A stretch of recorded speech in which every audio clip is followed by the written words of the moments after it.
Garrett Phelps was in no hurry to leave the table, methodically stirring his coffee and staring at the pattern of tree rings on the tabletop. 17 years ago, he and Audrey had chosen this table together in a small family shop on the outskirts of Daytona.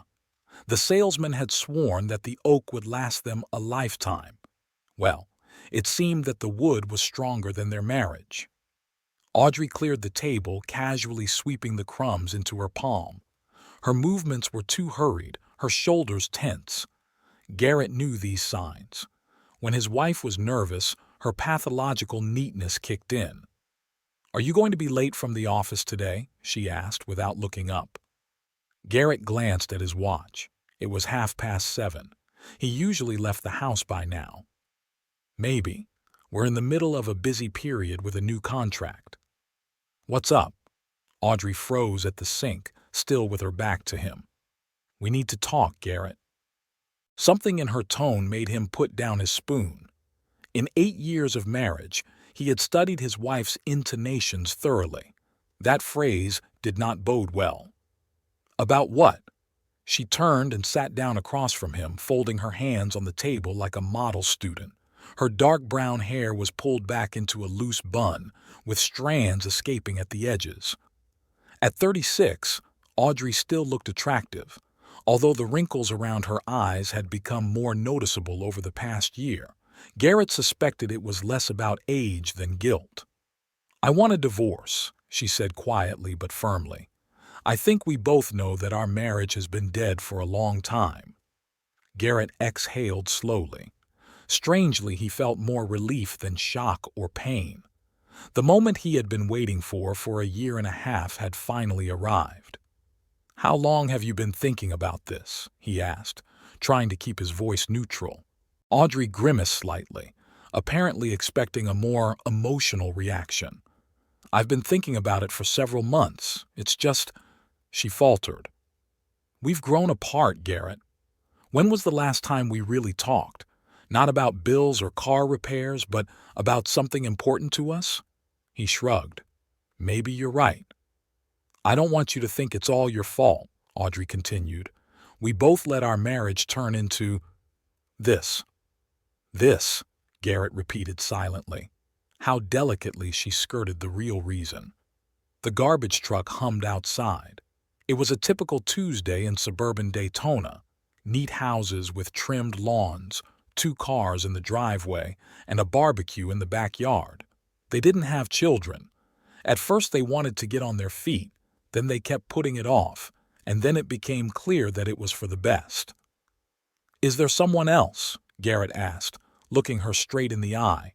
Her cheeks flushed slightly, the only sign of discomfort. "That's not the reason. But yes, I've met someone I'm comfortable with." Comfortable. How simple and concise she described a relationship that had been going on for almost 2 years. Garrett suppressed the urge to laugh. "I understand," he nodded. "So what do you suggest?" Audrey looked slightly confused, as if she hadn't expected such a calm acceptance of the situation. "I think we should settle this civilly. Sell the house, divide the property, start a new life." Garrett took a sip of his now cold coffee. He remembered how, almost 2 years ago, Craig, his colleague at the insurance company, had called him after hours. "Listen, buddy, I hate to be the bearer of bad news, but I just saw your Audrey. She was at the Sunset Motel with some guy. Maybe I'm wrong." Craig wasn't wrong. A week later, Garrett hired a private investigator who confirmed his suspicions and identified the lover as Elliot Prescott, a pharmacist at a chain of pharmacies on the other side of town. 32 years old, unmarried, a graduate of Ohio University. An ordinary guy, unremarkable in every way. Garrett decided not to make a scene. Outwardly, their marriage had long since resembled more a cohabitation of people who had grown accustomed to each other than a union of lovers. He threw himself into his work and was promoted to regional manager at Midwestern Insurance. Over the years, he and Audrey had accumulated substantial capital, a house that was almost paid off, 2 cars, joint accounts and investments. Divorce would mean losing half of it all, so Garrett waited, gathered information, and prepared. He knew that sooner or later Audrey would take this step. "You don't look surprised," Audrey remarked, breaking the prolonged silence. Garrett shook his head. "I have to admit, I had a feeling this was coming. You've been working late a lot this past year," he said, making quotation marks with his fingers. "So you knew?" Her eyes widened. "Not from the beginning. But yes, I've known for a while." "And you didn't say anything?"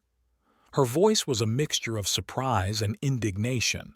"What would that have changed?" Garrett shrugged. "You would have denied it. I would have been nervous. We would have argued. In the end, we would have ended up in the same place, only with a lot more hurt feelings." Audrey looked at him as if she were seeing him for the first time. "I always thought I knew you well," she said quietly, "but I guess I was wrong." "We all tend to see in others only what we want to see," Garrett remarked philosophically. "So when are you planning to move out?" The question clearly caught her off guard. "Move out? I thought we were both going to sell the house and—" "The house is in my name," Garrett interrupted. "You refused to be a co-signer when we took out the mortgage, remember? You said you didn't want to ruin your credit. That was only partly true." In reality, Audrey was worried that she would lose her eligibility for small business grants if she was tied to a large loan. Her small organic cosmetics shop had never turned a profit, but she continued to invest Garrett's money in it, insisting that things were about to turn around. "But I've invested as much in the house as you have over the years," Audrey objected, her voice becoming sharper. "This is our home." "Of course, we'll discuss all financial matters with our lawyers," Garrett replied calmly, rising from the table. "But for now, I'd prefer that you find another place to live. By the end of the week, say." "By the end of the week?" Audrey raised her voice. "You can't just kick me out." "I'm not kicking you out, Dee. I'm giving you time to pack your things and find a new place to live. I'm sure your friend will be happy to help." Her face contorted with anger. "Are you getting back at me for cheating on you?" "That's low, Garrett." He shook his head. "No, I'm just protecting my interests." Speaking of interests, he took out his phone and dialed his bank's number, putting it on speaker. After a few rings, the operator answered. "First National Bank, how can I help you?" "Hello, this is Garrett Phelps. I need to freeze the joint account and credit cards linked to my main account. The card number is—" Audrey jumped up from her chair, her face turning pale. "What are you doing?" Garrett continued calmly dictating the information, ignoring her cries. When he finished the call, he put the phone back in his pocket. "You have no right," Audrey exclaimed, her hands shaking. "That's our money." "No, it's my money," Garrett replied. "Your contribution to our budget over the last 3 years has been less than 15%. You have a personal account as far as I know. Use that." He picked up his briefcase and headed for the door. "I have to get to work. I hope you'll start packing your things by this evening." Audrey stared at him in disbelief and anger. "I never thought you were capable of this," she whispered. Garrett paused in the doorway. "You know, there's a lot I didn't know about you either. But life is full of surprises, isn't it?" Stepping outside, he took a deep breath of fresh spring air. The morning fog had not yet dissipated, enveloping the trees on the street in a soft haze. A neighbor across the street was washing his SUV, waving hello. It was a typical morning in the suburbs. Nothing foreshadowed that today Garrett Phelps's life would change forever. Getting into his car, he took out his phone and opened his contacts. He found the number he had added a year and a half ago but had never dialed. "Marcus, it's Garrett. Remember you said if I ever needed legal help, I could contact you? I think that time has come." A year and a half ago, Garrett never imagined that he would one day need to call on the services of a crisis lawyer. Marcus Bryant was not just his school friend, but also one of the best divorce lawyers in Dayton. They hadn't seen each other much in recent years, but they kept in touch. sometimes meeting up for a beer and reminiscing about old times. It was Marcus who called Garrett the day after Craig's call. "Don't say anything to Audrey," was Marcus's first piece of advice when they met at a small bar away from the city center. "If you want to protect yourself legally, you need to act quietly and methodically." Garrett twirled his beer glass in his hands, listening to his friend speak softly but confidently. "I don't want to believe that Audrey is cheating on me," Garrett said, even though he already knew the truth. "Then why did you call me?" Marcus raised an eyebrow questioningly. "You know I don't specialize in family therapy." Garrett smiled wryly. Marcus had always been straightforward, another reason for his success in legal battles. "I need proof," Garrett admitted after a pause. "Concrete facts, not the speculation of a colleague who could be wrong." Marcus nodded. "I can recommend a reliable private investigator.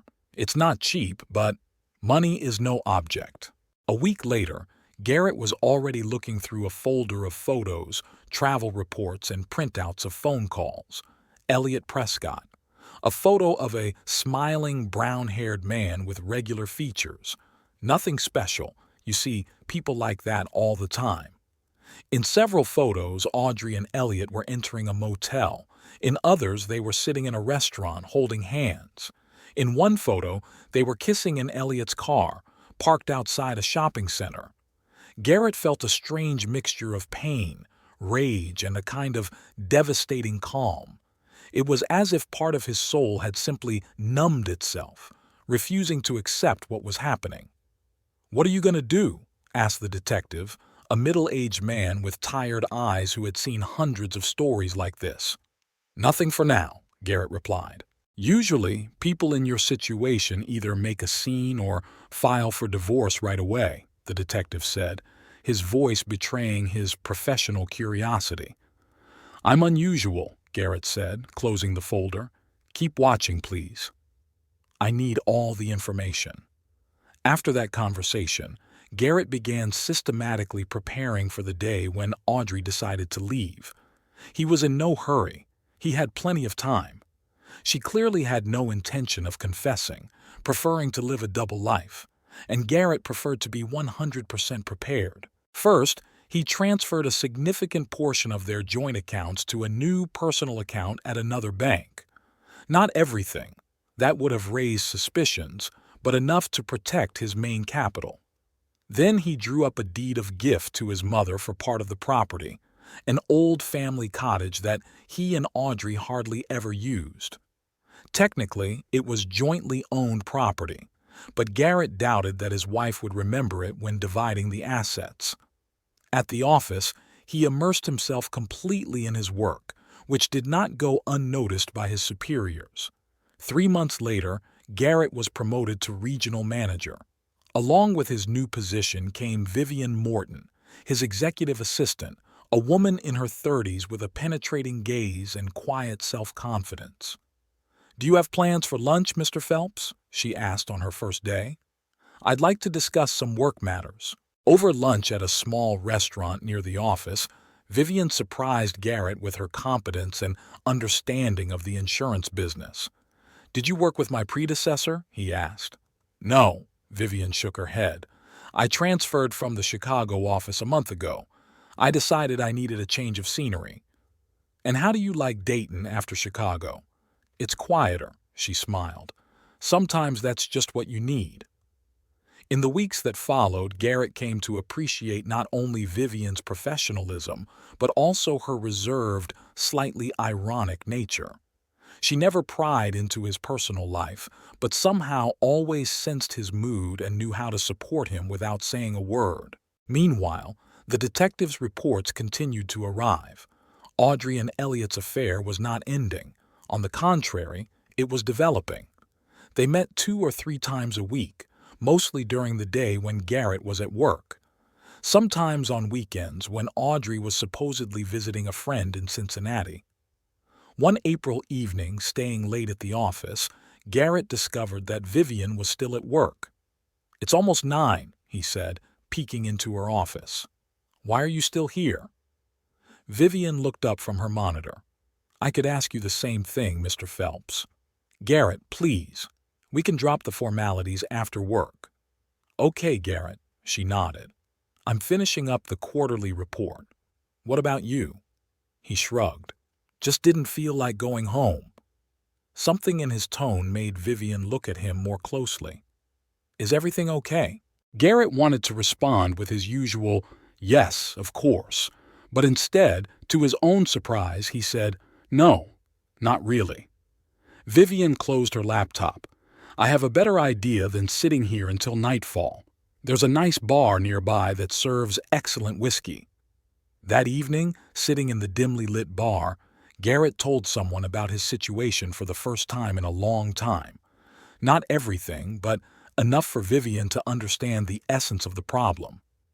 "And you've been waiting all this time?" she asked when he finished. "Why?" "To prepare," Garrett replied. "If I file for divorce first, it will give her the upper hand. She'll play the victim and try to prove that I kicked her out for no reason." Vivian shook her head thoughtfully. "I don't agree. You're putting off the inevitable and wasting time you could be spending on a new life. It's not that simple." "It is exactly that simple," Vivian said softly but firmly. "You're afraid of her reaction or the possible legal consequences. You're afraid of change." Garrett wanted to argue, but stopped himself. Perhaps there was some truth in her words. "Garrett," Vivian leaned closer, "you're a smart, successful, attractive man. You deserve better than a life with a woman who doesn't appreciate you." In her eyes he saw sincerity and something else, an interest that couldn't be called purely friendly. After that evening, their relationship began to change gradually. They often had lunch together and sometimes met after work. Garrett never crossed the line. Technically, he was still a married man. But for the first time in a long time, he felt energy and interest in life. Vivian never pressured him or rushed things. She was just there, intelligent, understanding, with a subtle sense of humor. And gradually, Garrett began to realize that his methodical preparation for divorce was not only a way to protect his assets, but also a way to prepare for a new chapter in his life. In the middle of the summer, Marcus invited Garrett to a barbecue. While their wives discussed the latest town news, the friends moved over to the grill. "How's your situation going?" Marcus asked quietly, turning the stakes. "Everything's going according to plan," Garrett replied. "I'm almost ready." Marcus gave him an appraising look. "You know, when you first came to me, I thought you were either going to lash out at your wife or fall into depression. But you chose the most sensible path." "Sometimes I don't recognize myself," Garrett admitted. "It's as if Audrey's betrayal changed something in me. I started to see things differently." "A crisis often reveals hidden reserves in us," Marcus remarked philosophically. "The main thing is not to let resentment guide your decisions." Garrett shook his head. "Strange, but I hardly feel any resentment, more like disappointment and a desire to move on." "That's a good sign," Marcus said, putting his hand on his shoulder. "And by the way, you look better than you did 6 months ago. Has something changed?" Garrett thought of Vivian, of their conversations, of the way she looked at him when she thought he wasn't watching, of how, for the first time in a long time, he felt truly alive. "Maybe," he replied evasively. "We'll see." In August, Garrett took the final step in his preparations. He installed a video surveillance system in his house. Not out of paranoia, but for practical reasons. Marcus had warned him that divorce proceedings sometimes provoked unpredictable reactions, and it was better to be safe than sorry. A week later, returning from work, Garrett saw Audrey's car in the driveway. She was usually still at her shop at that time. Opening the door, he heard her voice coming from the bedroom. She was talking on the phone. "No, honey, not today. Garrett has to be back early." "I know. I miss you too. Yes, soon. We need to have a serious talk." Garrett quietly closed the door and returned to his car. Getting behind the wheel, He dialed Vivian's number. "Hi," he said when she answered. "Would you like to have dinner tonight?" "I'd love to," she said, a smile in her voice. "Is something wrong?" "No," Garrett replied, starting the engine. "I just feel like the final act of our family drama is coming soon, and I want to be ready for it." Looking at the setting sun illuminating the streets of Daytona, Garrett felt for the first time in many months not anxiety, but a strange anticipation. Whatever happened tomorrow or a week from now, he was ready. Returning home after his meeting with Marcus, Garrett discovered that Audrey was in no hurry to comply with his request to move out. On the contrary, the living room looked just as it always did. No packed suitcases, no boxes of belongings. Audrey was sitting on the couch, leafing through a magazine, looking as if their morning conversation had never happened. "I thought you'd be packing," Garrett said, stopping in the doorway. Audrey looked up from the magazine, her face calm, almost serene. "We need to talk, Gar. I think we got carried away this morning." Garrett walked into the room and sat down in the chair opposite her. "I didn't get carried away, Dee. I'm absolutely serious." "Listen," she put down the magazine and leaned forward. "I understand that you're angry. You have every right to be. But don't 8 years of marriage mean anything? Can't we settle this civilly?" "That's exactly what I'm proposing," Garrett replied. "Civilly part ways. You said yourself this morning that you wanted a divorce." "Yes, but not like this," Audrey raised her voice. "You blocked all my cards. I don't have access to our joint accounts. How am I supposed to live?" "You have your own account," Garrett reminded her, "and a job, and a boyfriend," he couldn't resist adding. Audrey's face changed slightly, as if a mask had slipped for a moment, revealing something hard and calculating. But she quickly regained control. "I spoke to Rose," she said, referring to her sister who worked as a paralegal. "She said you don't have the right to dispose of our joint property on your own. I can challenge your actions in court." Garrett allowed himself a small smile. "You can try. But first, check what exactly is our joint property." "What are you talking about?" Audrey frowned. "Most of our assets are under my sole control," Garrett explained calmly. "The house is in my name, as are the cars. I transferred the major investments to my name 6 months ago, legally, with all taxes paid." Audrey looked at him with growing astonishment. "You couldn't have done that without my knowledge." "I could and I did. You never took an interest in our finances, Dee. I took care of everything myself, remember? You signed documents without even reading them." That was true. Audrey had always been careless with money. As long as the bills were paid and there was money in the bank, she didn't ask any questions. "You planned all this," she whispered, realizing the scale of his preparations. "All this time you were preparing for a divorce?" "And you weren't?" Garrett parried. "I just happened to be more forward-thinking." Audrey jumped up from the couch, her composure completely gone. "You're vindictive, calculating." She was choking with rage. "You have no right to do this to me." "I do," Garrett said firmly. "And I've already filed for divorce. Marcus is handling it." "Marcus?" Audrey laughed incredulously. "The same Marcus who sent me flowers every year on my birthday. Who said we were the perfect couple? The same one. He's my friend, not yours, and he's the best divorce lawyer in town." Audrey sank back onto the sofa, suddenly deflated. "I can't believe you pretended all this time," she said quietly. "Going to work, having dinner with me, asking me about my day. It was all a lie?" "No," Garrett shook his head. "I just kept living, even though I knew. Just like you did." Audrey looked at him with a mixture of disbelief and indignation. "You're comparing my affair to this? To your cold, calculated betrayal?" "Betrayal?" Garrett raised his eyebrows. "Interesting position for someone who cheated on her husband for 2 years." "A year and a half," Audrey corrected automatically, then immediately regretted it. "Oh, so you're keeping score," Garrett said with a bitter smile. That explains a lot. A heavy silence hung in the room. Outside, the familiar sounds of the suburbs could be heard.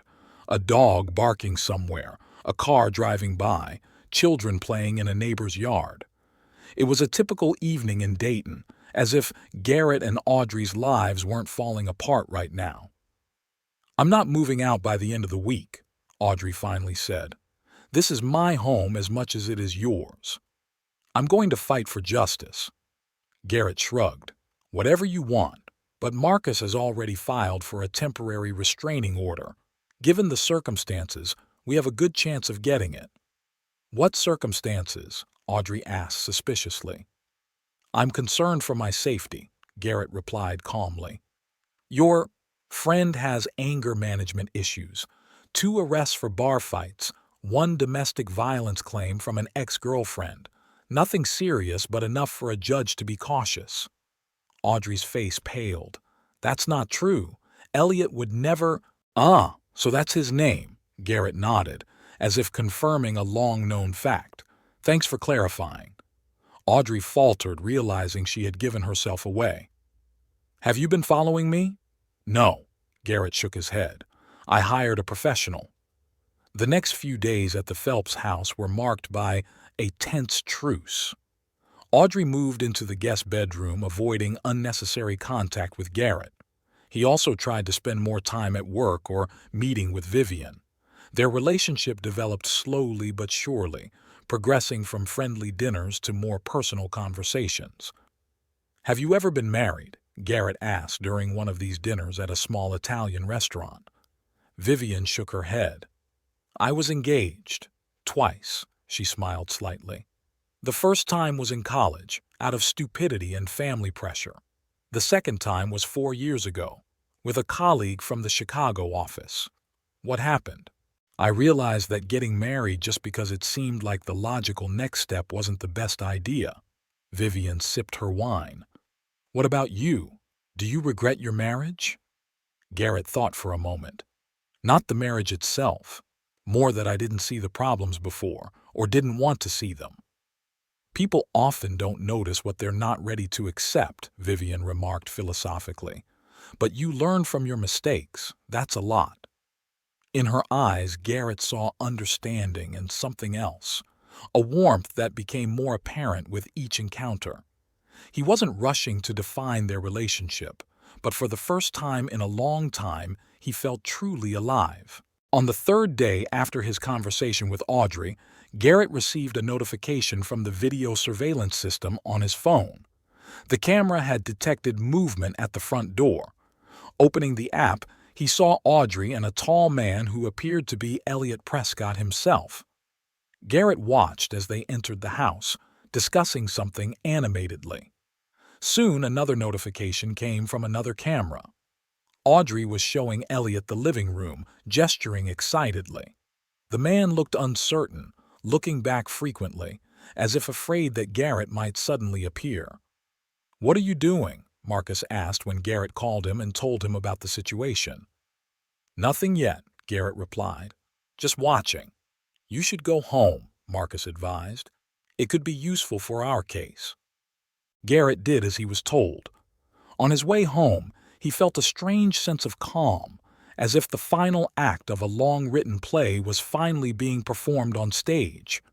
When he pulled up to the house, he saw an unfamiliar car in the driveway next to Audrey's. Garrett slowly entered the house and heard voices coming from the kitchen.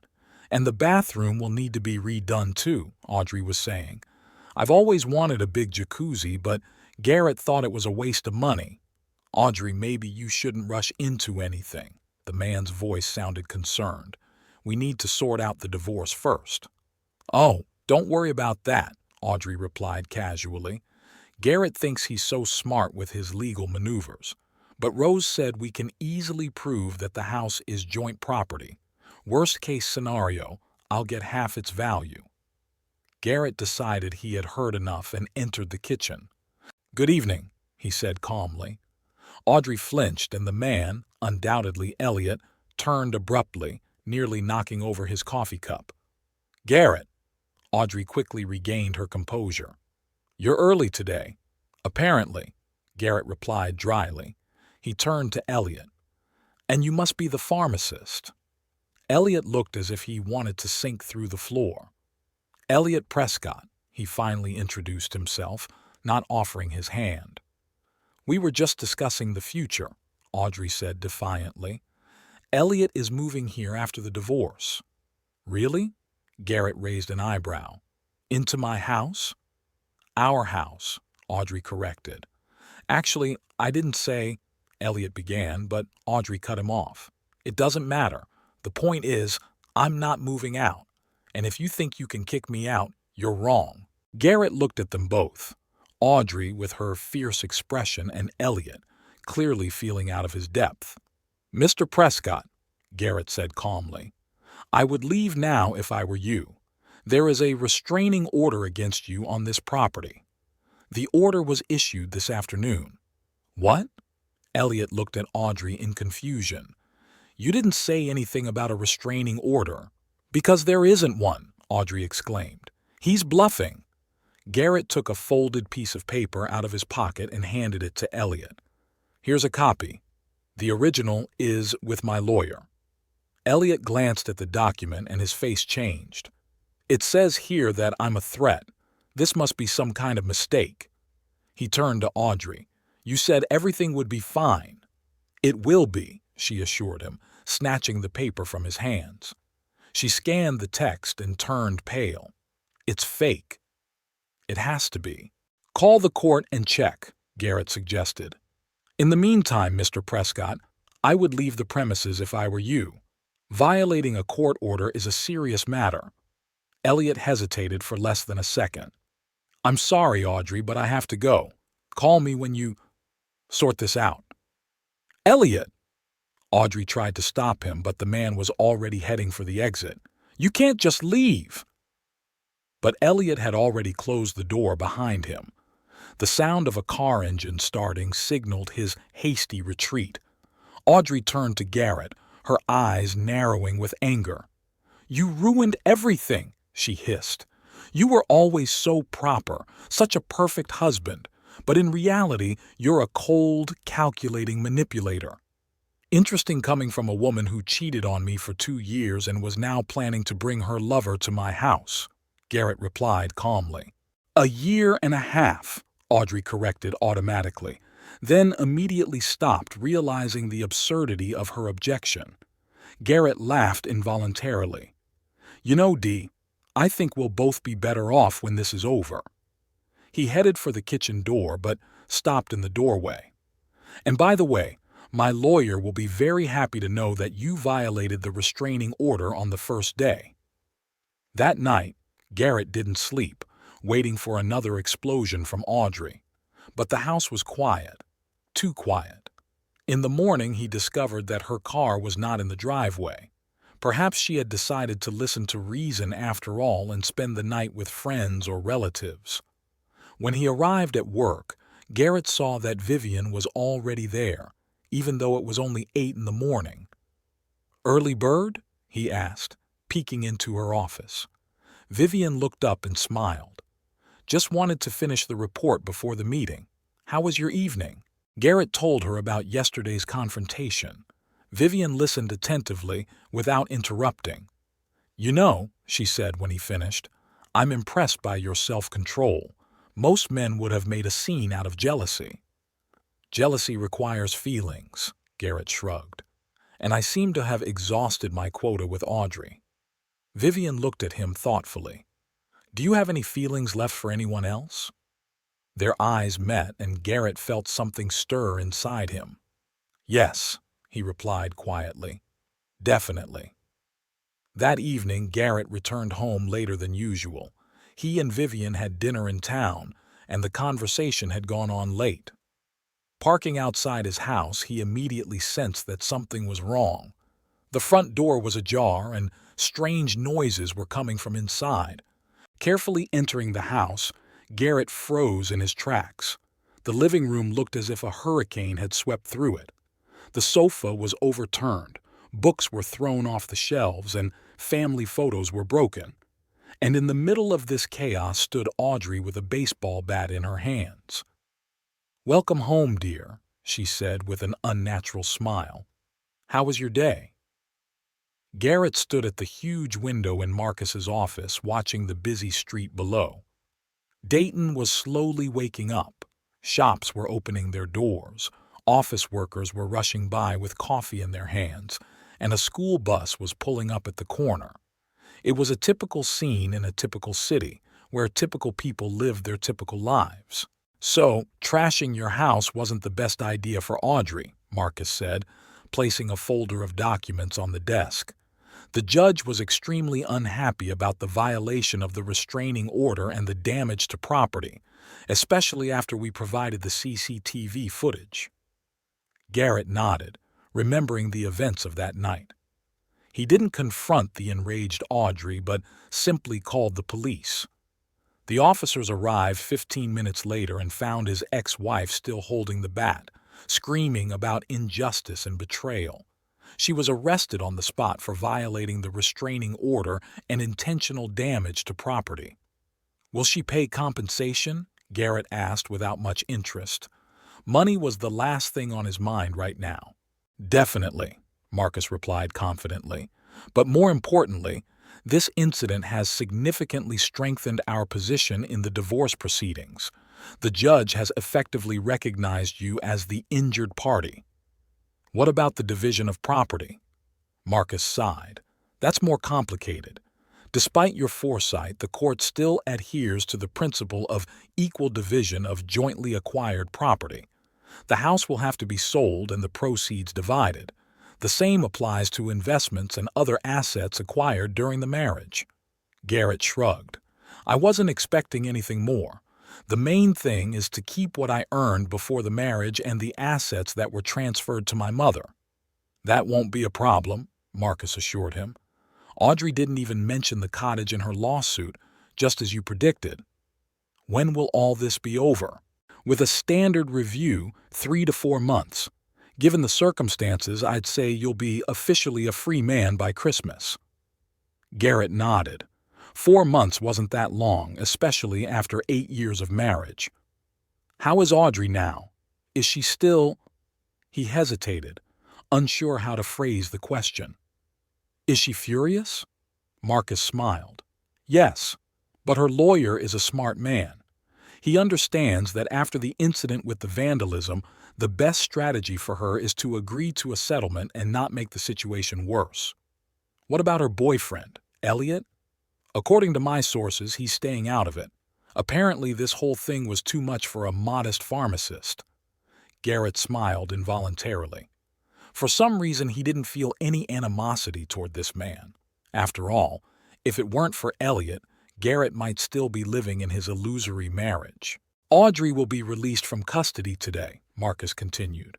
"She is forbidden to come within 100 meters of your home. If she violates this restriction, the consequences will be much more serious." "I don't think she'll risk it," Garrett said. "For all her faults, Audrey is not stupid." After leaving his friend's office, Garrett didn't go straight to work, but decided to take a walk. It was a clear, cool day. Early autumn in Ohio always delighted with its bright colors and freshness. He walked through the streets of Dayton, watching the people around him, and for the first time in a long time, he felt free. Not happy. There was still a long way to go before he was completely happy, but definitely free. His phone vibrated in his pocket. Garrett took it out and saw a message from Vivian. "How did it go with the lawyer? Want to talk over lunch?" He smiled and replied, "I'd love to. I'll be at the office in an hour." His relationship with Vivian was developing slowly but steadily. After Audrey's arrest, Garrett had suggested that Vivian join him for dinner at a more expensive restaurant than usual. It wasn't a date in the traditional sense. He was still technically married, but something had definitely changed in their relationship. They no longer talked about work, instead sharing stories from their past, their dreams, their fears. "Aren't you afraid I'm using you as a distraction from my problems?" Garrett asked during that dinner. Vivian smiled with a hint of irony. "Aren't you afraid that I'm using you to advance my career?" "Checkmate," Garrett laughed. Garrett, her voice became more serious.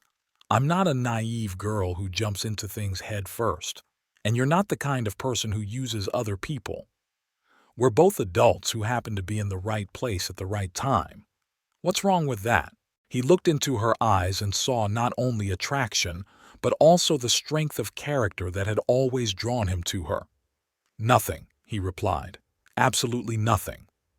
At the end of September, the court scheduled a preliminary hearing in the divorce case. Garrett was nervous before meeting Audrey, for the first time since the incident with the vandalism. But his fears proved unfounded.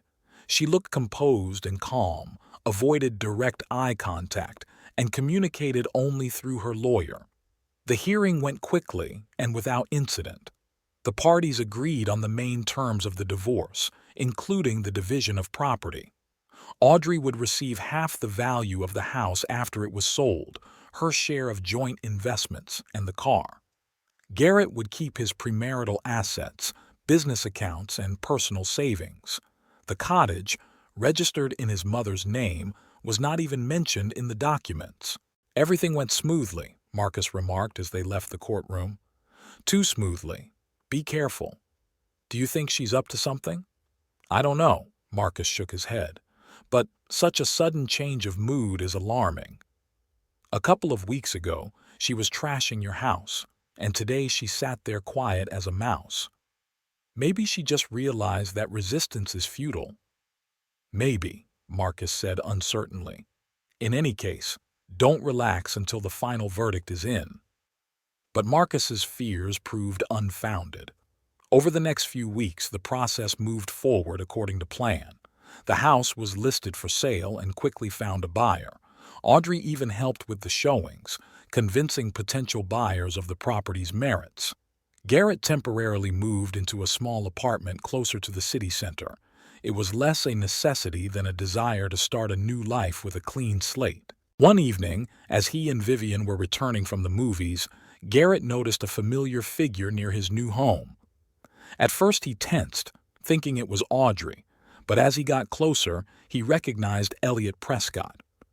"Hello, Mr. Phelps," Elliot began uncertainly as they approached. "Sorry for the unexpected visit. I need to talk to you." Garrett glanced at Vivian. "I can wait at the cafe across the street," she offered, sensing the delicacy of the moment. "No, stay here," Garrett took her hand. "Mr. Prescott, if you're here on Audrey's behalf." "No," Elliot quickly objected. "That's exactly what I wanted to talk about. Audrey and we're not together anymore." Garrett raised his eyebrows in surprise. "Come in," he said, opening the front door. "It'll be easier to talk over a cup of coffee." Elliot looked just as uncomfortable in the apartment as he had on the street. He sat on the edge of the sofa, twirling a coffee cup in his hands, clearly gathering his thoughts. "I need to explain something to you," he finally began. "When I met Audrey, she told me she was divorced, that her ex-husband was a controlling tyrant she had barely escaped." Garrett couldn't help but chuckle. It was so like Audrey to rewrite history to suit herself. "I believed her," Elliot continued, "and it wasn't until I met you at your house that I realized she had been lying all along. You weren't her ex, you were her real husband." "And you continued your relationship with her knowing that?" Garrett asked without judgment, simply out of curiosity. Elliot looked down, embarrassed. "Yes. She convinced me that she was going to divorce him anyway, that it was just a formality." He sighed. "Now I realize how stupid that sounds." "You're not the first to fall for that trick," Vivian said with a slight smile. "When Audrey was arrested for vandalism, I posted bail for her," Elliot continued. "I thought we would start a new life after her divorce. But the closer the trial came to an end, the more she talked about our marriage, about how we would live off the money from selling the house. And then I realized I was repeating the path you took, Mr. Phelps." "Call me Garrett," he suggested. "It seems we're fairly close through a mutual acquaintance." Elliot smiled faintly. "I told Audrey I didn't want to get married, that I needed time to think. She tried to talk me out of it, then she threatened me.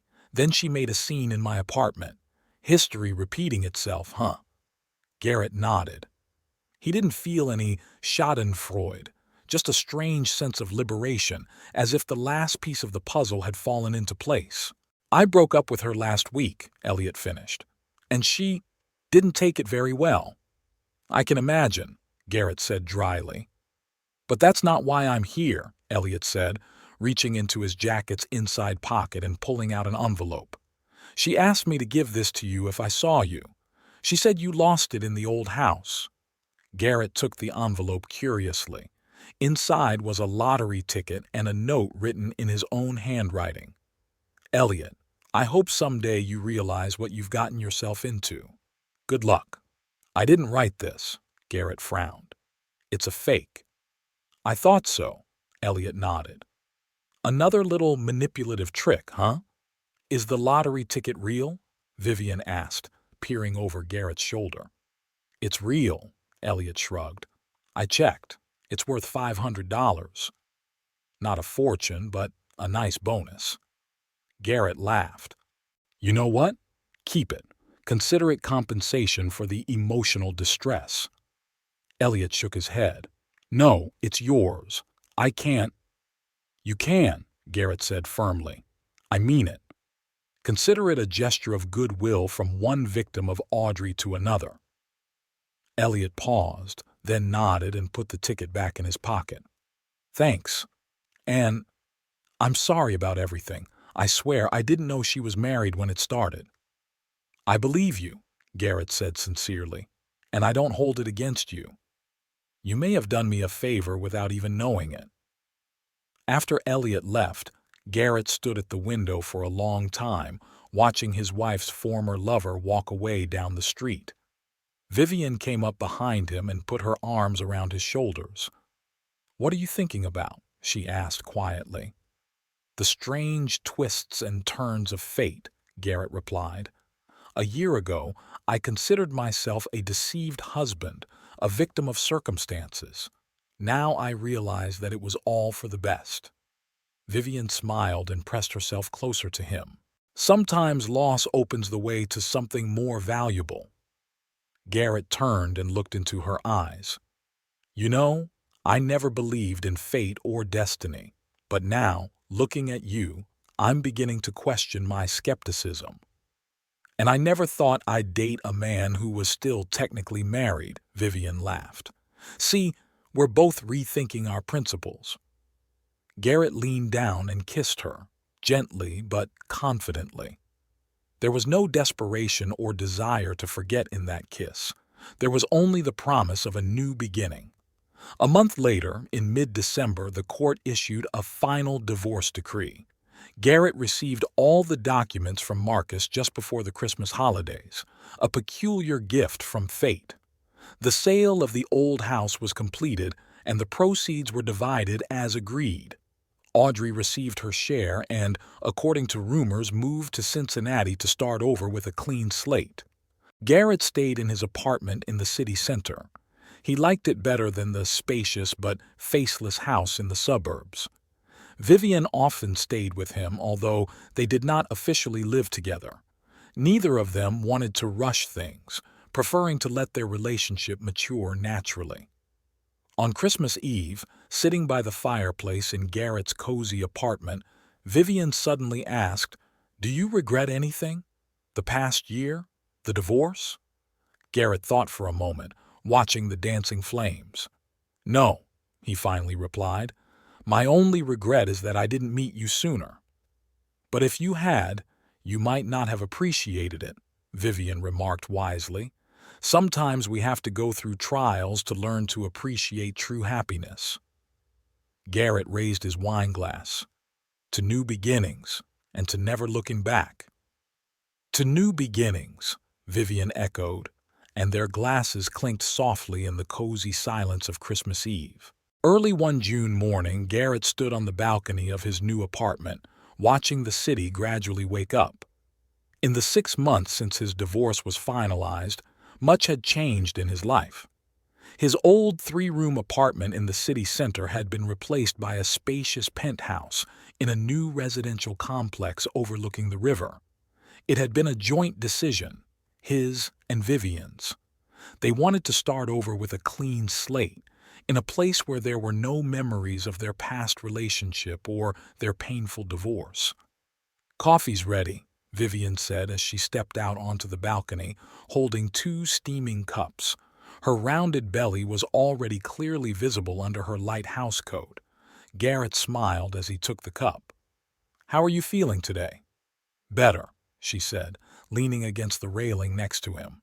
"The morning sickness seems to be subsiding. Dr. Chen says it's normal in the 4th month." The news of the pregnancy had taken them by surprise 3 months ago. They hadn't planned on having children so soon, but when they found out they were expecting twins, they decided not to delay the wedding. The ceremony was modest, attended only by close friends and Vivian's parents who had flown in from Seattle. Marcus was Garrett's best man and gave a touching toast about how sometimes life's trials lead to unexpected happiness. "What are you thinking about?" Vivian asked, noticing that her husband was staring into the distance. "How much things have changed in a year," Garrett replied. "Last summer, I was married to a woman who was cheating on me, living in a house that never felt like home, and I was, well, not exactly unhappy, but more resigned to the way things were." Vivian gently touched his hand. "And now? Now I'm married to a woman who understands me without me having to say a word. I live where I want to live, and I'm about to become a father. Strange, isn't it? How life can change in such a short time." Vivian smiled and took a sip of coffee. The sun reflected off her copper hair, creating an almost magical halo. Garrett thought he had never seen anything more beautiful. "By the way, Marcus called," Vivian said. "He's inviting us to a barbecue this weekend. He wants to introduce you to his new girlfriend." "Marcus and a new girlfriend?" Garrett raised his eyebrows in surprise. He always said he'd never date again after his divorce. "Guess he changed his mind," Vivian laughed. "Maybe your happiness is contagious?" Garrett's phone rang, interrupting their conversation. The number didn't register, and he hesitated for a second before answering. "Garrett Phelps." "Mr. Phelps, this is Elliot Prescott.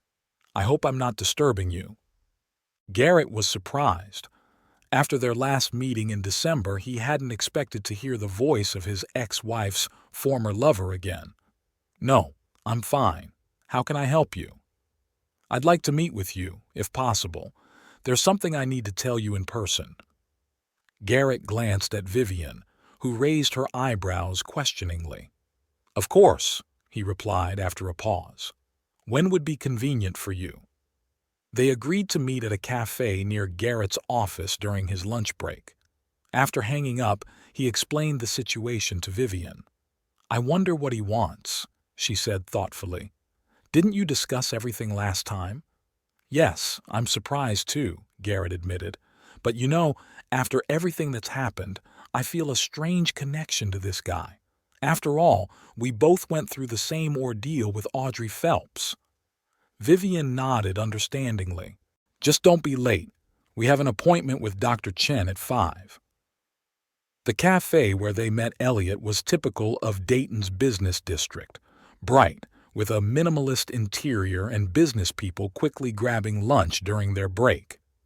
Elliot was already waiting at a table in the corner, nervously fingering the bag in front of him.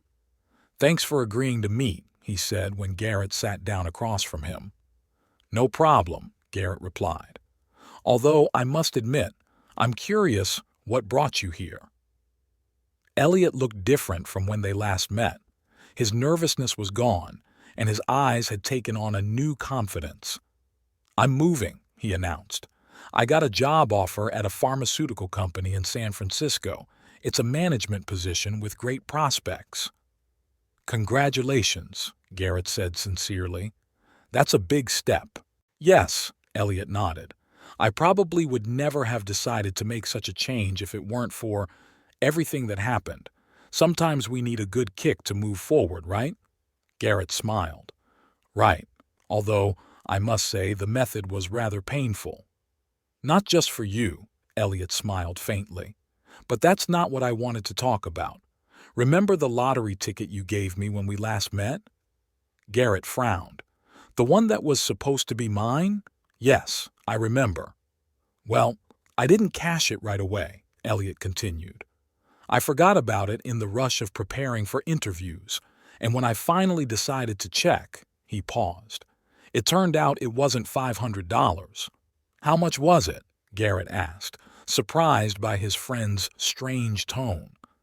Elliot took a newspaper clipping out of his bag and handed it to Garrett. 150,000. Garrett stared at the headline. Unknown lucky winner wins 150,000 in state lottery. Below were the winning ticket numbers, the same ones on the ticket Audrey had given Elliot. That's impossible, Garrett muttered. There must be some mistake. No mistake, Elliot shook his head. I checked 3 times. This ticket really did win the grand prize. But how did Audrey get it? Garrett still couldn't believe what was happening. I never buy lottery tickets. Is this some kind of trick? I thought so too at first, Elliot admitted. So I did a little investigating. It turns out you did buy this ticket. A year and a half ago, on your anniversary. The sales assistant at the store remembered you. He said you looked distracted and left the ticket on the counter. He tried to catch up with you, but you had already left. Garrett slowly recalled that day. Yes, he had indeed stopped at the store on his way home, bought champagne for their anniversary, and maybe he had bought a lottery ticket, even though he never usually did. That day was special. It was the day Craig had called him and told him he'd seen Audrey entering a motel with another man. Audrey must have found the ticket at the store, Elliot continued. The clerk said a woman matching her description asked about a forgotten ticket at about the same time. And she kept it for a year and a half? Garrett asked incredulously. Apparently so, Elliot shrugged. Maybe she forgot about it. Maybe she kept it as a souvenir. In any case, she gave it to me to give to you. I don't think she knew about the winnings. Garrett leaned back in his chair, trying to process what he had heard. And you came to tell me about it? Why didn't you just take the money for yourself? Legally, the ticket is yours now. Elliot looked him straight in the eye. Because it was never mine. Not legally, not morally. You bought that ticket. If not for a strange turn of events, that money would be yours. He took an envelope from his inside pocket and placed it on the table. Here are the documents to claim the winnings. I've signed a waiver of my rights in your favor. Everything is legally binding. You can check with your lawyer friend. Garrett stared at the envelope, hesitating to take it. Why are you doing this? He finally asked. After everything that's happened. That's exactly why, Elliot replied quietly. I was part of the situation that caused you pain. Yes, I was deceived too, but that doesn't change the fact. Consider this my way of, I don't know, restoring balance in the world. He looked slightly embarrassed. It sounds pompous, but you know what I mean. Garrett slowly took the envelope. I don't know what to say. You don't have to say anything. Elliot stood up from the table. I just wanted to do the right thing before I left. Start a new life with a clear conscience, you know?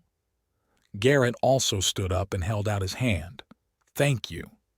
And good luck in San Francisco. They exchanged a firm handshake. 2 men whose lives had been unexpectedly intertwined by a twist of fate and were now just as unexpectedly diverging. What about Audrey? Garrett asked as Elliot was about to leave. Are you in touch with her? Elliot shook his head. No. After we broke up, she moved to Cincinnati and started a blog about healthy living. She seems to be doing well. At least that's what our mutual friends say. I'm glad to hear it, Garrett said sincerely. When he got home that evening, Garrett told Vivian about the unexpected turn of events with the lottery ticket. She listened with her eyes wide with surprise. That's surreal, she said when he finished. That only happens in movies. I know, Garrett shook his head. I still can't believe it myself. What are you planning to do with the money? Garrett thought for a moment. I don't know. Maybe we'll put some aside for the twins' education. The rest we can invest." Vivian smiled and put her hand on her stomach. "Sounds reasonable. Although I must admit I'm tempted to spend at least some of it on something crazy." "Like what?" Garrett asked with interest. "Like traveling around the world. After the kids are a little older, of course." Garrett laughed and hugged his wife. "It's a deal. We'll save for the twins' education and a trip around the world." Later that night, lying in bed, Garrett thought about the strange twists and turns of fate. If someone had told him a year and a half ago that his wife's infidelity would ultimately lead him to true happiness, he wouldn't have believed them. But life turned out to be more inventive than any screenwriter. In the silence of the bedroom, he listened to Vivian's steady breathing.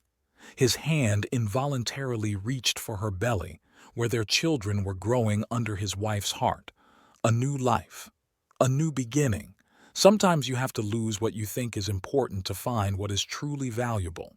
On an autumn day, when the leaves in Dayton were turning golden and crimson, Vivian gave birth to twins, a boy and a girl. They named them Ethan and Emma. Garrett stood at the window of the maternity ward holding the tiny bundles in his arms, thinking about how strange life was. Sometimes the most painful trials turn out to be the path to the greatest happiness. Vivian looked at him from her bed, tired but glowing with happiness. "What are you thinking about?" she asked. "About how everything turned out exactly as it was meant to," Garrett replied. "And I wouldn't change a single step along the way because they all led me here, to you." He carefully placed the children in their cribs and sat down next to his wife, taking her hand. Outside the window, leaves were falling, symbolizing the end of one chapter and the beginning of another. New horizons stretched out before them, full of hopes, plans, and endless possibilities. "You know," Vivian said quietly, looking at the sleeping twins, "I never believed in fate or destiny. But now, looking at our children, at you, I'm starting to think that maybe the universe really does know what it's doing sometimes." Garrett smiled and squeezed her hand tighter. He didn't say that he felt the same way. Instead, he simply leaned down and kissed his wife gently, knowing that some feelings didn't need words. The wind outside picked up a fallen leaf and carried it high into the sky, toward new horizons, just like Garrett's life, which, after going through trials and tribulations, had found its true purpose.